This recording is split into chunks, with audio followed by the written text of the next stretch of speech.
বাংলাদেশের রাজনীতিতে 2013 সালে বিশেষ গুরুত্বপূর্ণ চরিত্র হয়ে দাঁড়ায় বালুর ট্রাক। মার্চ ফর ডেমোক্রেসি, ভোটাধিকার ও গণতন্ত্র পুনরুদ্ধারের শেষ বড় আহ্বান। জোটের সিদ্ধান্ত ছিল মালিবাগ থেকে একসঙ্গে নামবে ছাত্র শিবির, ছাত্রদল ও যুবদল। শিবির কর্মীরা মালিবাগে এসে 1 ঘন্টার বেশি অপেক্ষা করে। ছাত্রদল আসে না, যুবদল আসে না। পদ্মা সিনেমা হলের সামনে থেকে একাই মিছিল বের করে ছাত্র শিবির, আর সেখানে শহীদ হন মনসুর। অবিলম্বে কাল বিলম্ব না করে বেগম খালেদা জিয়াকে মুক্তি দিতে হবে। আমরা ওনার বিদেশে চিকিৎসার জন্য আমাদের পক্ষ থেকে আমরা দাবি জানাচ্ছি।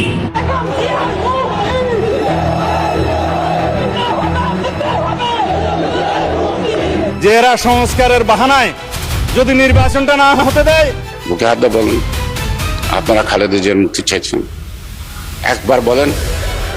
গয়েশ্বরচন্দ্র বাবু তিনি সংসদে দাঁড়িয়ে এমনভাবে মিথ্যা কথার উপস্থাপন করলেন যা দেখলে শুনলে যে কারো মেজাজ খারাপ হয়ে যাবে। কিন্তু আমরা কোনো মেজাজ খারাপ করব না।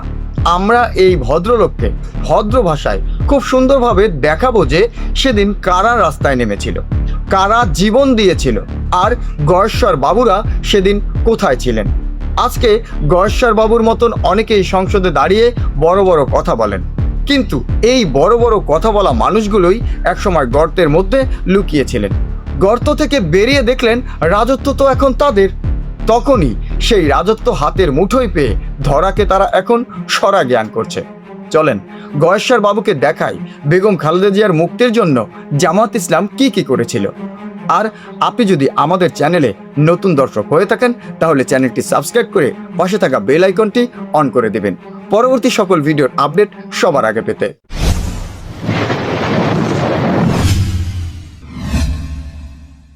দুই 2021 সালে জামাত ইসলামের এক জনসভায় প্রকাশ্যে খালেদা জিয়ার মুক্তি চাওয়া হয়।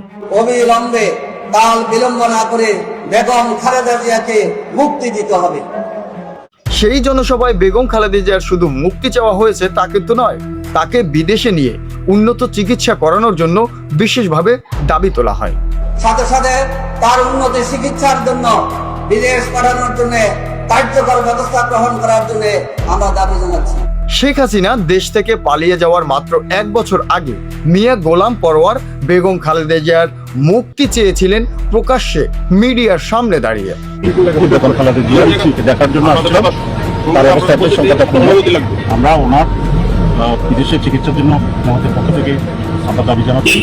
শুধু তাই নয়, যদি বেগম খালেদা জিয়ার কিছু হয়ে যায় তাহলে তারা দেশবাসীকে সাথে নিয়ে আন্দোলন করবে বলেও তখনকার সরকারকে হুমকি দেয়। এবং ওনার যদি কিছু হয় দেশবাসী এটাকে প্রতিক্রিয়াশীল হবে এবং যে কোনো পলিসির জন্য এই সরকার এর জন্য দায়ী থাকবে। প্রশ্ন হচ্ছে, গয়েশ্বর বাবু কি তখন গর্তে লুকিয়ে ঘুমাচ্ছিলেন? গয়েশ্বর বাবু তখন কি করেছিলেন বেগম খালেদা জিয়ার জন্য? জাতি আজ তা জানতে চায়। বেগম খালেদা জিয়ার মুক্তির জন্য প্রকাশ্যে জামাত ইসলাম, ছাত্র শিবির সহ সাধারণ জনগণ রাস্তায় নেমেছিল বিশাল মিছিল নিয়ে।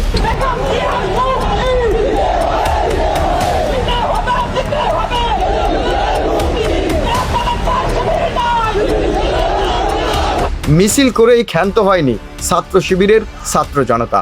তারা প্রকাশ্যে মাইক হাতে নিয়ে নিজের জীবন বাজি রেখে বেগম খালেদা জিয়ার মুক্তির জন্য তারা সেদিন প্রতিবাদ করেছিল। তারা বেগম খালেদা জিয়ার মুক্তি চেয়েছিল। আমরা একটি সুন্দর বাংলাদেশের স্বপ্ন দেখি, বাংলাদেশের নেত্রী খালেদা জিয়াকে জেলে থাকতে হবে না।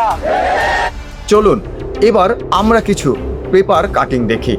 অধ্যাপক মুজিবুর রহমান জামাত নেতা, তিনি খালেদা জিয়ার মুক্তি চেয়েছিলেন। 31 মার্চ 2024 ইত্তেফাক পত্রিকায় ছাপানো হয় খালেদা জিয়ার প্যারোলে মুক্তি চায় জামাত।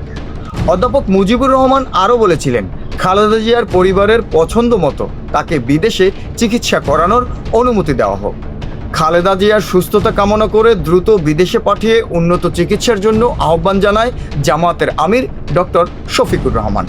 অধ্যাপক মুজিবুর রহমান কিন্তু আরও বলেছিলেন খালেদা জিয়াকে অবিলম্বে মুক্তি দেওয়ার জন্য জোর দাবি জানায় তখনকার আওয়ামী লীগ সরকারের প্রতি।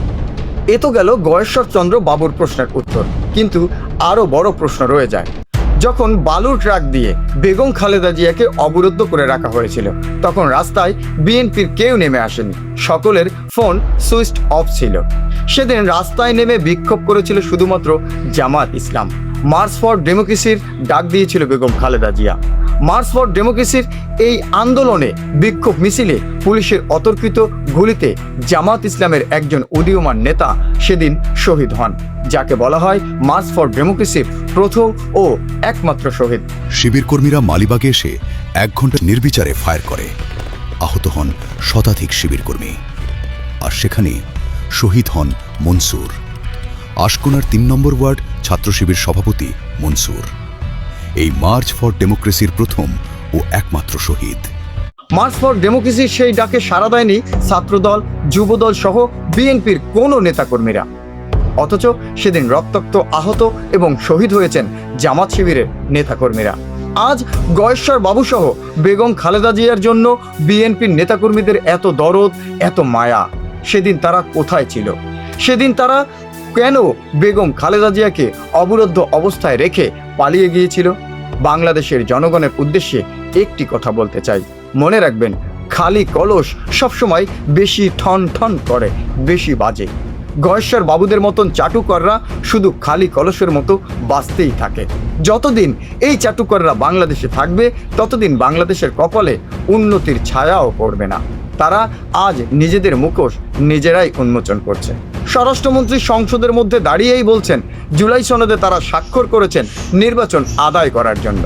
আমাদের একটা তাগাদা ছিল যে এরা সংস্কারের বাহানায় যদি নির্বাচনটা না হতে দেয়, সেজন্য আমরা সবকিছুতে আপোষ করে জুলাই জাতীয় সনদেও স্বাক্ষর করেছি।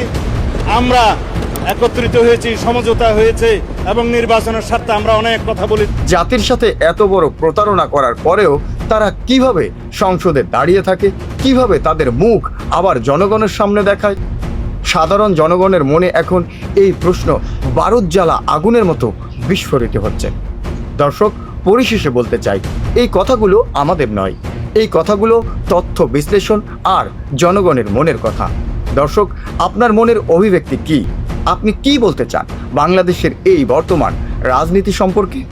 অবশ্যই কমেন্টে আপনার মূল্যবান মতামত জানান। আজকের ভিডিওটি এ পর্যন্ত। ভালো লাগলে লাইক, কমেন্ট এবং শেয়ার করবেন। আর আশা করছি আমাদের সঙ্গেই থাকবেন। আজ বিদায় নিচ্ছি, ইনশাআল্লাহ দেখা হচ্ছে পরবর্তী কোনো ভিডিওতে। আল্লাহ হাফেজ।